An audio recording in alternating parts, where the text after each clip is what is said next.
Okay, basi mzigo unaanzia kwenye Geli Dome, ama ambako wanafunzi wa kike wanaishi, ama mahali ambako watu wakienda kusoma kwa ajili kupata mafunzo yao, ndiko ambako wanapoishi hapo.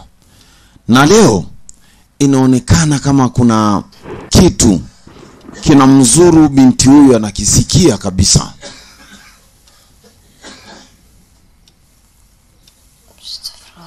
Anasema astaghfirullah, astaghfirullah, anarudia ili neno. Akahisi kama ni saa ndio inayemsumbua, akaipiga nyundo saa, akateremka kwenye yale madeka, wanaita madeka yale. Anamuita mtu anaitwa Nisi. Oya, Nisi. Hey. Unasemaje? Huu ni usiku wa manane, ni muda wa kuswali. Sio vizuri mwanamke kulala kitandani akakubali usiku kampita. Lazima tuswali, tuongee na Mungu katika usiku. Kasema naye, lakini bado akawa kimya. Akaona bora aende zake. Akaenda kuchukua uzu. Hii inaitwa kuchukua uzu, yani manake kujitoarisha, ni kujiweka safi ili uweze kukaribiana na Mungu wako. Nao mikono, kasukutua, kaosha miguu yake safi kabisa. Alafu unasema nanuia kuswali swala ya usiku. Sasa huyu anashtuka wakati mwenzake alishamuita. Ila yule alikuwa ameshamaliza kuchukua uzu na sasa alikuwa anaelekea kuswali.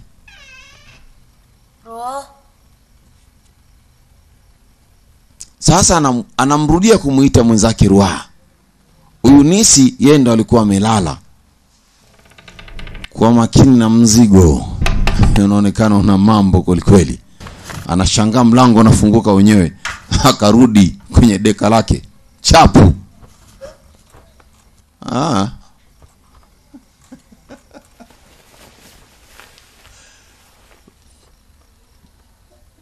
Mwenzake huko tayari kashachukua udhu na tayari yupo kwenye kuanza kuswali au kurukuu au kufanya ibada ya usiku.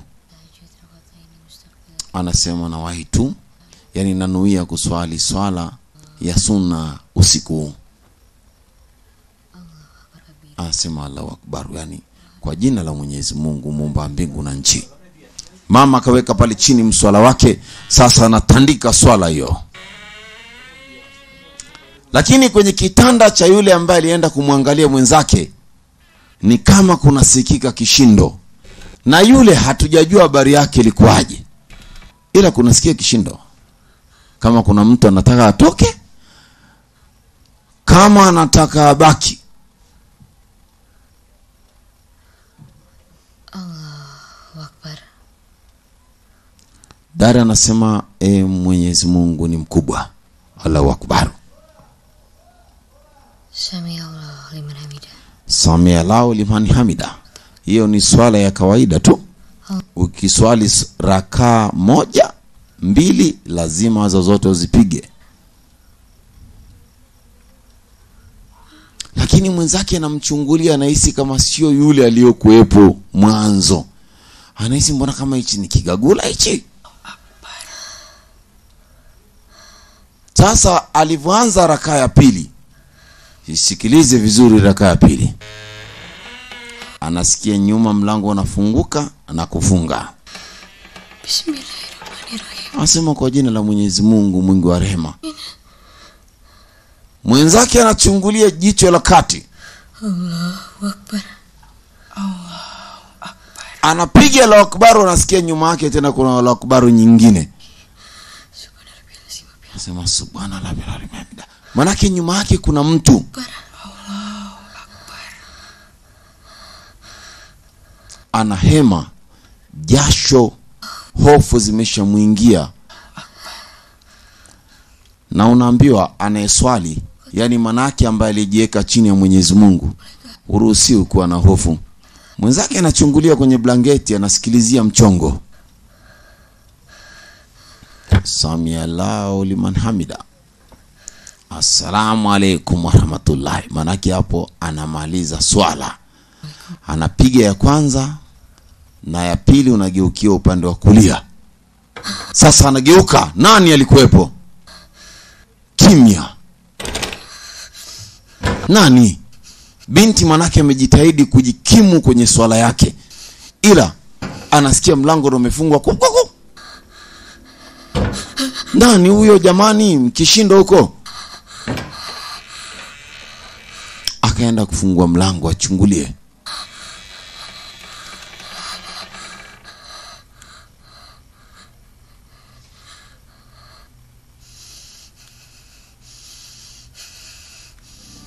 Anatoka upande ambako alikuwa na swali yeye, ni kama anamuona mtu. Lakini huyu anaitwa Puti. Puti, Puti una shida gani Puti? Puti amka. Anakutana na huyo Puti ambaye wanaishi nao kwenye hizo jumba.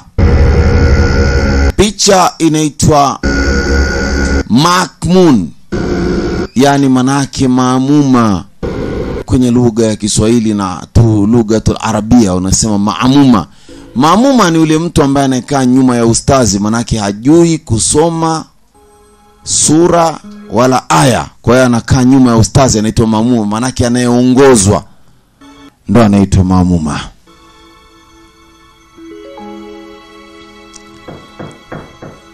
Sasa kuna dada alikuwa anaendesha operation, anasikia mlango unagongwa, anamwambia Wiji. Alikuwa anamshona mtu, lakini anaona mlango kama unafunguka unafunga. Ambia Mr. Wiji, ni wewe dokta mwenzangu au kuna nani yupo? Akawidi aende mlangoni pale.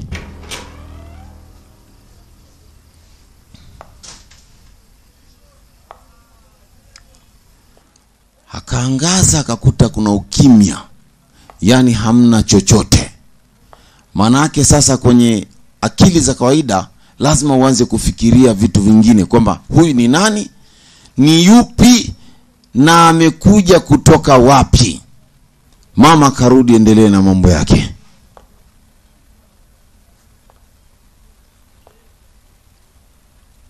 Kaendelea na operation yake ya kumshona huyu anayemshona.